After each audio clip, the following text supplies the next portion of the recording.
It's the kind of news that crashes into your day like an unexpected chord change, raw and disorienting, isn't it?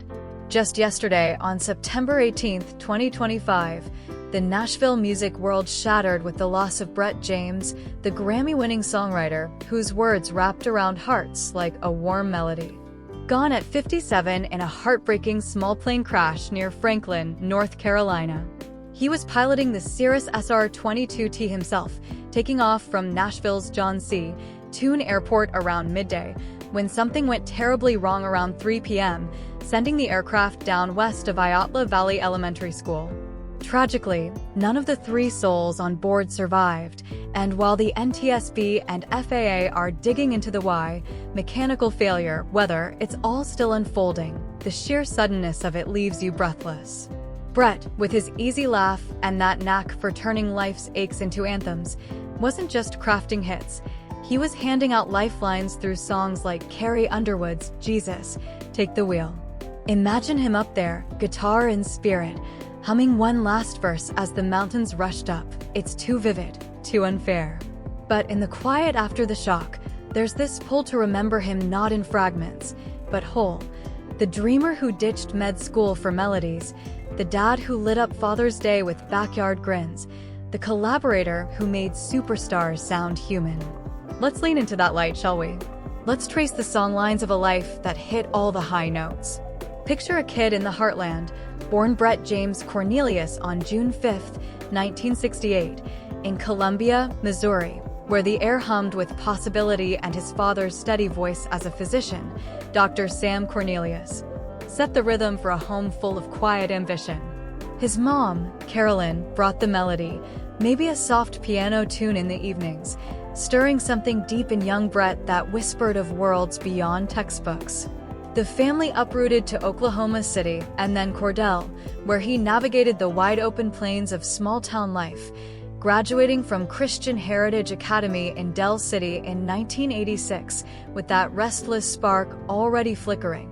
College called next, Baylor University in Waco, Texas, where he pledged Sigma Chi, dove into a Bachelor of Science degree, and half-jokingly aimed for med school like his dad, dissecting futures under fluorescent lights. But midway through, around 1991, something shifted. The stethoscope felt too confining next to the strum of a guitar. He packed up for Nashville, that glittering gamble of a town, chasing the ghost of what-ifs with nothing but demos and determination. Those early years were the gritty verses of his story, hustling co-writes in cramped rooms on Music Row, scraping by on belief more than bucks, until Arista Nashville's Career Records signed him as a solo artist in 1995. His self-titled debut dropped that year, charting 3 singles like Female Bonding and Worth the Fall, modest climbs that tasted like validation after the fallow fields of Oklahoma. He leaned into holiday cuts too, crooning "What Child Is This?" on a country Christmas album in '96, or lending his tenor to gospel tracks like "What a Friend We Have in Jesus" for Peace in the Valley, even landing a Nashville Network special that felt like a wink from fate. But labels shift like sand. By '98, a merger axed him and fellow artist Tammy Graham, thrusting him deeper into songwriting, where the real chorus was waiting. His first #1 came in 2001 with Jessica Andrews, Who I Am, a soul-stirring plea that cracked the door wide. From there, it was a cascade, co-writing Blessed for Martina McBride, early gems for Billy Ray Cyrus and Kenny Chesney. The 2000s crowned him When the Sun Goes Down with Chesney and Uncle Kracker in '04, a beachy bomb that topped charts, then the Holy Grail, Jesus, Take the Wheel for Underwood in '05, sweeping Grammys for Best Country Song and Vocal in '06, plus ACM Single of the Year and NSI honors. ASCAP dubbed him Country Songwriter of the Year in '06 and again in 2010, as hits piled up: Cowboy Casanova for Underwood, It's America for Rodney Atkins, Out Last Night for Chesney, Summer Nights for Rascal Flatts, The Man I Want to Be for Chris Young, Bottoms Up for Brantley Gilbert, I Hold On for Dierks Bentley, even a Latin crossover smash like Paulina Rubio's The One You Love. Over 500 cuts, 27 #1s, credits stretching to pop realms with Bon Jovi, Backstreet Boys, The Fray, Daughtry. By 2008, he was producing to Josh Grayson's We Weren't Crazy, a Taylor Swift re-release, Jessica Simpson's Do You Know, Kip Moore's Up All Night, his touch turning raw tracks into gold. The pinnacle? Nashville Songwriters Hall of Fame in 2020, delayed to 21 by the world's pause, and his first artist album in decades, I Am Now, dropping that year with the defiant True Believer. Brett wasn't chasing spotlights. He was building bridges, one verse at a time, from Missouri boy to Music City maestro, proving that the best stories start with a leap.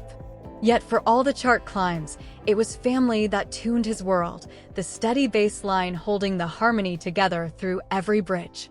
Brett found his duet partner in Sandy Cornelius, same last name as his own, a cosmic nod that sealed their bond early on, marrying in a quiet ceremony that felt more like a promise than a production. Sandy, with her grounded grace, became his North Star in Nashville's whirlwind, the one who'd listen to half-formed hooks over morning coffee and remind him that success sings sweetest at home. Together, they raised 4 children, a lively brood that turned their Brentwood house into a haven of laughter and late-night lessons. 2 sons who'd inherit his rhythm, perhaps strumming their own dreams, and 2 daughters whose eyes lit up like stage lights at his stories.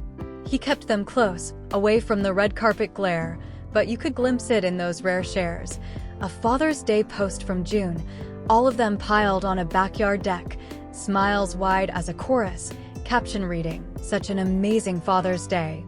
It wasn't posed, it was real, the kind of joy that comes from board games after gigs or family drives, quoting his own lyrics. His parents, Sam and Carolyn, stayed woven into Dad's physician wisdom, a quiet influence. Mom's musical spark, the origin story he'd credit in every acceptance speech. No dramatic sagas of feuds or fame's fractures, just a tight-knit circle where Brett was less icon and more anchor, teaching the kids that vulnerability's the hook in every great song.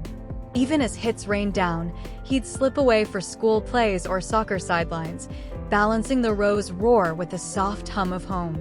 It was in those moments, tucking in a little one with a lullaby he'd tweak into a future cut, that you see the man, not the Grammy holder, but the dad whose love was the truest number one. That love colored his lifestyle too, a Nashville rhythm of creative fire and easy anchors, where ambition met the pull of the porch swing without apology. Brett and Sandy made their nest in Brentwood, Tennessee, a leafy suburb just outside the city's pulse, a spacious home with a home studio tucked in the back, walls echoing with half-written refrains and the clink of iced tea glasses. It wasn't opulent excess. Think well-loved leather couches for co-writing marathons, a kitchen island scarred from family pizza nights, and a backyard deck for those sunset strums where ideas flowed freer than the Cumberland River. He owned Kornman Music, his publishing company, a savvy move that let him nurture new talent while royalties from those 500-plus cuts, estimated at $10 to $15 million net worth, flowed steady, funding scholarships for young songwriters and quiet donations to causes like music education. No private jets until that fateful one. He was the guy zipping around in a pickup, radio cranked to his own tracks, or hopping a quick flight to co-write in St. John with Chesney, as he gushed in a 2022 podcast. That was maybe the greatest songwriting day I've ever had. I have to thank Kenny for that day. Weekends? Family hikes in the Smokies, or volunteering with the CMA and NSAI boards he served on, mentoring kids at song camps, his Sigma Chi days echoing in the camaraderie. Health was intuitive. Runs to clear the lyric cobwebs, Southern comfort food balanced with sandy salads, and that pilot's license he earned for the thrill of it, turning skies into his canvas. Politically, he leaned progressive, advocating for creators' rights at Recording Academy meetings, but lived it small. Hosting barbecues where pros swapped stories like old friends, or escaping to Missouri roots for a dose of heartland quiet. Money from hits like Jesus, Take the Wheel, which alone sold millions, plus producing gigs, built comfort without chains. He'd joke about splurging on a Yamaha PSR 9000 Pro keyboard after Tom Shapiro's rave reviews, calling it his secret weapon for demos. It was a life of purposeful groove, mornings journaling verses inspired by fatherhood, Afternoons in sessions chasing that emotional gut punch, evenings with Sandy, and the kids debating the day's hooks over homemade pie. Brett embodied the songwriter's creed: connect deeply, live lightly, reminding us that the richest choruses come from the everyday. But the stories, those off-mic moments that make you grin through the tears, painting Brett as the everyman poet with a wizard's touch. Remember that '04 session birthing, When the Sun Goes Down? He scribbled it in his head driving home, played the scraps for Sandy, and asked if it was worth chasing. She nodded, and boom, a chart topper born from a hunch and a heartbeat. Or the irony of Jesus, Take the Wheel, penned in a fevered rush with Hillary Lindsey and Gordy Sampson, a prayer-like plea that Underwood turned into gospel for the masses. He'd laugh later, saying, "We were just trying to capture surrender, not save souls." Producing Swift's debut re-release? He called it lightning in a bottle, tweaking tracks till they sparkled, her wide-eyed talent reminding him of his own green days. And that Yamaha keyboard tail, hounded by Shapiro's obsession, Brett finally caved, only to find it unlocked pop edges in his country core, fueling cuts for the fray or daughtry. Family yarns warmed him most, like teaching the boys guitar on the deck, turning fumbled chords into sing-alongs, or the time a daughter's bedtime question about loss sparked The Man I Want to Be, a Chris Young smash that hit too close to home. He regretted ditching med school maybe, but spun it gold. Dad would have been proud anyway. He sang better than me. Even in the Hall of Fame speech, delayed by pandemic, he quipped about waiting like a song on hold, crediting Sandy for the applause. As tributes flood in Underwood's Heartbroken, Chesney's Gutted, it's clear, Brett's $10 to $15 million legacy? Pennies next to the echoes he left, songs that'll cradle strangers like old friends long after the fade-out. As we let Brett James's melody linger a little longer, from Missouri Whispers to Nashville Thunder, I hope it tugs at you the way his best work did, a nudge to hug tighter, chase bolder, or just hum along to what moves you. He wove vulnerability into victory, proving one voice can harmonize a million hearts. If this stirred your strings, drop a like to echo it out and subscribe for more stories that stick. Who knows what tune we'll unpack next? Thanks for sharing the chorus, keep singing yours, and take care.